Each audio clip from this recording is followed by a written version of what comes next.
Meron akong dalawang paraan kung paano ka magkakaroon ng Mustang. Una, kumuha ka ng 6.5 million pesos, dali mo dito sa Auto Hub, makakabili ka na. Ang pangalawa, kailangan mo lang ng piso. Tapos guguhitan mo to simula dito hanggang dun sa dulo.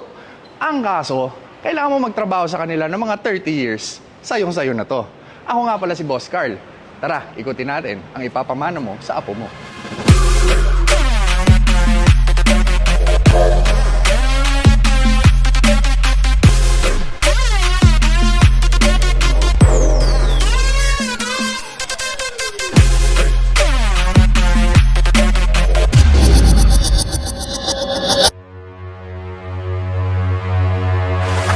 This is the Shelby GT Premium. From its base model, the 5-liter fastback, this bad boy has been upgraded by a Shelby Upgrade Kit. Legitimate and authentic yan. Kaya makikita mo na rin sa Shelby Registry ang iyong sasakyan. Tingnan natin kung ano yung mga un-upgrade dito. Una, ang Shelby Stripes. Gold on black. Sobrang kitang-kita, di ba? Ngayon, ito ay an homage nila sa 24-hour Le Mans. Upgraded hood with working heat vents. Siyempre, may tinatago yan sa loob, kaya kailangan gumagana yung heat vent. Pwede mo na rin sigurong bilhan ng heat vents yung misis mo pag mainit na yung ulo sa'yo. Dito sa harapan, upgraded Shelby grill with a Shelby nameplate dito. Tignan nyo. Ganda, di ba? Tapos, working din tong splitters na to for better cooling and aerodynamics. Kaya, ano pa inaantay natin? Para saan ba yung mga upgrades na yan? Tingnan natin yung nasa loob ng hood. Bakit napakaraming binago? Aray ko! Medyo mabigat lang yung hood. Buti na lang, medyo macho na rin ako. Hindi lang ako ang nagpamacho. Paniguradong pati na rin ang Mustang na to. Edelbrock Supercharger that packs up to 700 horses. Sobrang umiinit yan, kaya kailangan mo ng working heat vents para makatakas lahat ng init ng makina mo. Gaya ng sabi ko, umiinit. Shelby big coolant reservoir right here at the front. Showbiz na, nakakatulong pa.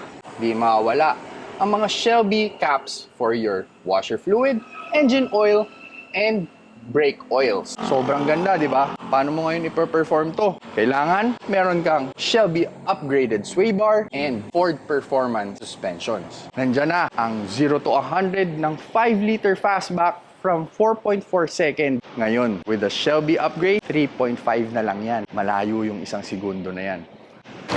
Dito naman sa gilid, meron kang 20-inch staggered rims. 285 dito sa harapan at 315 doon sa likuran. Wrapped in Toyo Proxys R888 para mas makapit pa yung kotse mo sa kalsada kesa yung iniwan ka na jowa. Dito naman sa gilid, meron kang Ford Performance emblem right here. Doble nga lang yung Ford but still. Tapos, working splitters dito sa side para mas aerodynamic, and meron kang Shelby badge right here at the base of your quarter panel. Lahat ng yan, kitang-kita mo kaagad na hindi ordinaryong Mustang ang dinadrive mo. Meron din yang ilaw. Pony with a Shelby word right here. Let's go to the back. Hindi nga lang nagpapabilis yan, pero pag nakita ng chicks, siguradong mas popogi pa yan. Dito sa likuran, ducktail, upgraded taillight kit. Sobrang ganda. Ito na, showbiz na. Ang laki ng Shelby emblem mo dito sa likod. Para kapag yung mga na-overtaken mo, kitang-kita nila kung ano ang lumagpas sa kanila. Andito na rin ang upgraded catback with a quad exhaust. Shelby din yan, syempre. Ano tunog? Tara, alamin natin.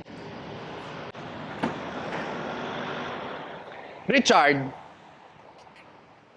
papakinggan namin. Ikaw mag-start.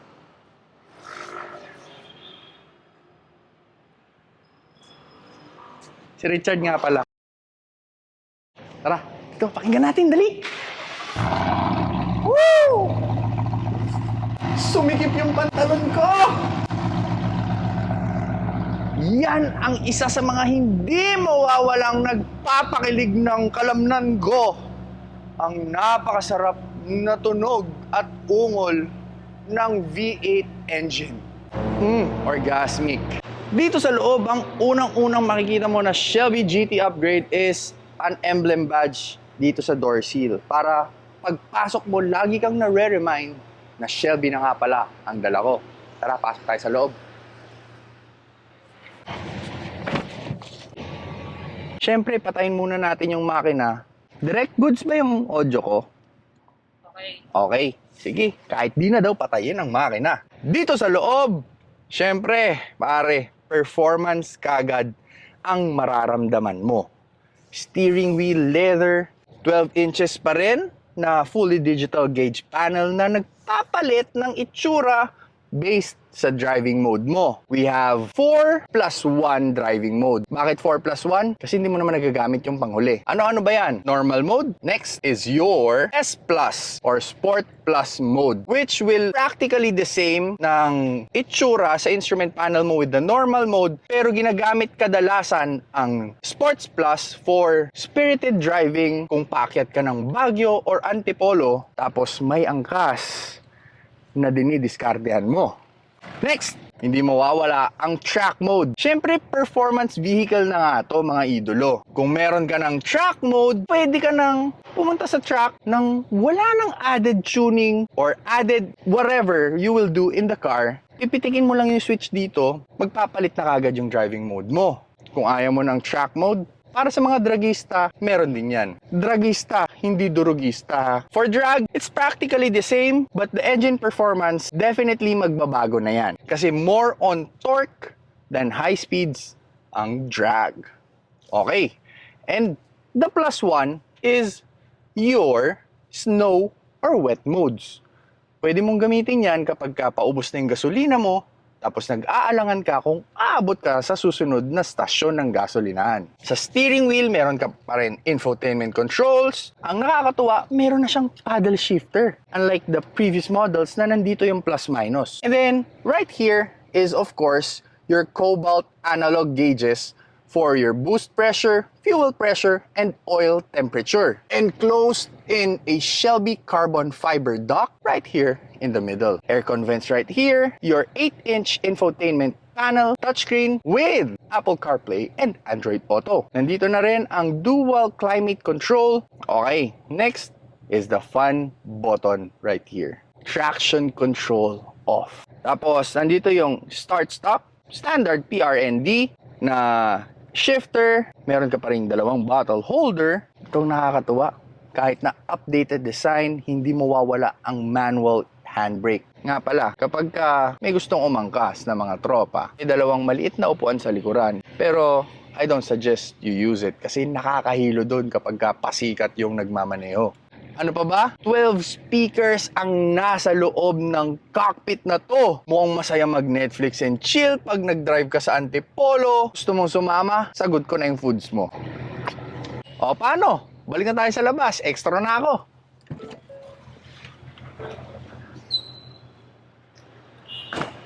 Priced at 6.5 million, kasama ang 5-liter fastback. Mabibili mo na to, Shelby GT Premium. Pero kung meron kang 2018 and up model ng Mustang, pwede mong dalhin yan dito sa Ford Auto Hub, tapos avail mo ang GT Premium Upgrade Kit. Bahala na sila sa'yo. Click mo na lang yung nasa description, hanapin mo yung number ni Sir Chris. Tapos siya na ang bahala sa pag-upgrade ng auto mo. Siguraduhin mo lang na may alam ang misis mo. Kung di, magagamit mo yung 382 liters na trunk space sa likod. Doon mo ikakarga lahat ng damit mo. Ako nga pala si Boss Carl.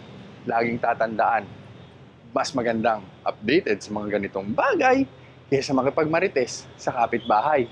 Pumili ka na sa dalawang paraan. Bibilin mo ng cash o gagamit ka ng piso. Ako, baka ito na lang. Kuhitan na natin to!